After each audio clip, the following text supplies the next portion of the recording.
His Excellency Dr. Daniel Saka. Rest in peace. Bad news, the big thing Chagwan.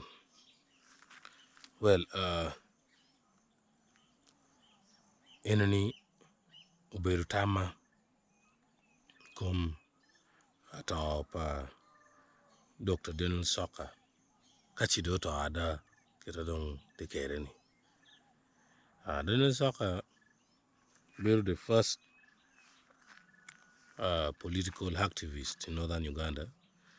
Jokana Luoni anti-blogger. Petty blogger, no big mistake. You joati YouTube pilongene bloggers. Bloggers terry again in northern Uganda. And northern booze, the Luo tunes. The rest are not bloggers. So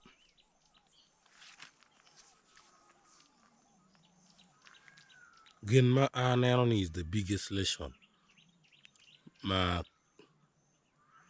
always learned in my life.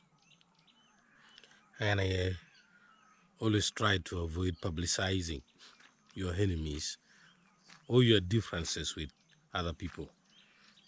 You look at Tekini, the work, Dama Dungunge, Lumona ni, Dano Tiki Lumona, Pelara, Keridung, Kawa Yeshu, Berkilwa Lumona, Shidu Yenanga. So, Dano Tiki Lumona. Ado inpe ke Lumona niyo, Dama Dungunge. You don't bene, pay de gio, Yamo, Tika Maleng. Personal Lumona ni, Peke Wow. It backfires a lot. Then also, pay deg la money. You know, Bible wajo. Take what chule be wachi indirectly. Yoma in pengeo. Bible wa ni. Yisu yang birka wacho kita yang awinyo kere ni. Pay deg la money. Pay deg la money. Pay deg la money. Po wajo tiana. Eto take what rega wachi. Ki kom gin ma a learning.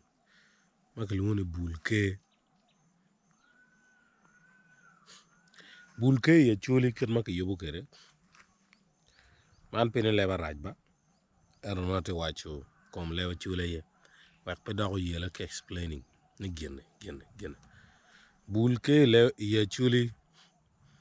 Kinego la mone pa kagamoni. Kagama clan. Mano la mone mati confirmed spiritually. Piani inke deo nga moni. Wati wini be no degi. Kaya maaro nga moni. Wati wini be no maaro nga tinu. So once ke establishing mabe ni indong la mone pa kaga. And tie with a threat. Unyoni potential of ke luwa rwenye kwa hikagano. Chiki nego ino. Hage negi. Neno pa joyo bulke ba. Katati kere eno. Iya chuli. Hage negi. Chiki kwanyo tang manio. Yen kichuni. Kitala mabe. Ena kikeri bul. Bulu dong can do wonders. Can do a lot of magic. And kati bulu. Rango dong dugu ruot. So Paul Perwiri weng matiki bulke ni. Kita ki yuki bulke no. Now la penyong tiene pengok yer palamona.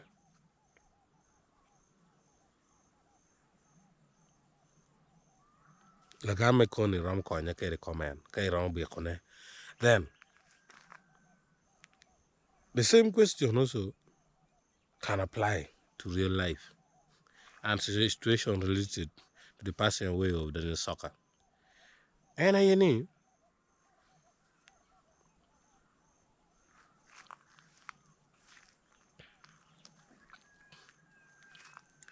la mona ni kere bide nandong tuwa kuja.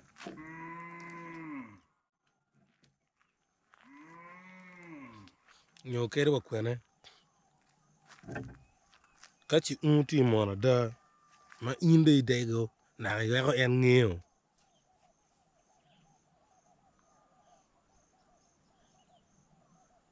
you know your life is at threat. So pole kar pe deg danum mala mona ni pe deg. Do your damage control and also do your self defense. Jamario no is enough. So that's the biggest lesson I've learned from Bulke. Imagine ni indo itila mona paka mama deg mada. Binerio when la cho ke kwanyon tong mona gen ke chuni ene ke tala ya keribul. Well, I'm going to be careful. Look, na dega ni marach. Pedonyo we apole. I always try to avoid a dega.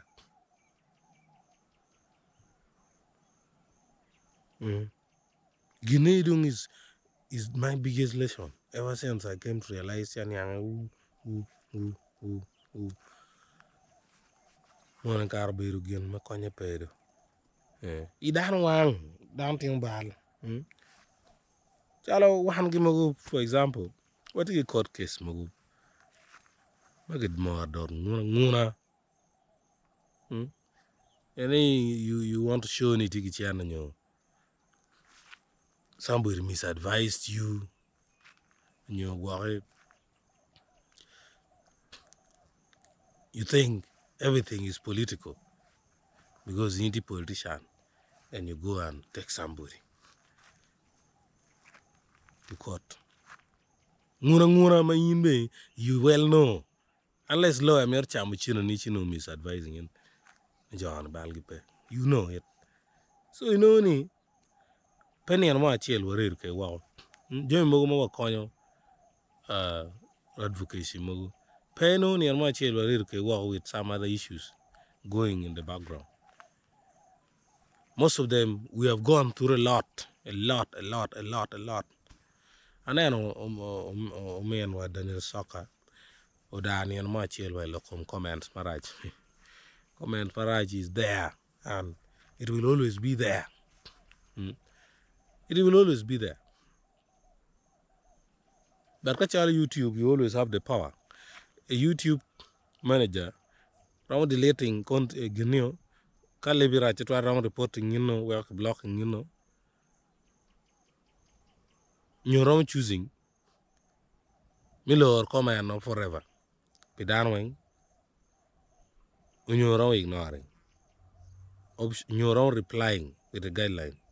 Kacha one was setting some few rules in the comment section to guide people who are commenting. So Charles Guinean, handle work doing, and I was surprised ni umiantika KGA. Yes, inu mat why down and capping you kid.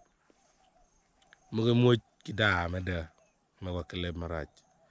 Chi gin ma ane wan kong dong churi da kema nyutlamonio politics. You can do politics online, there's no problem.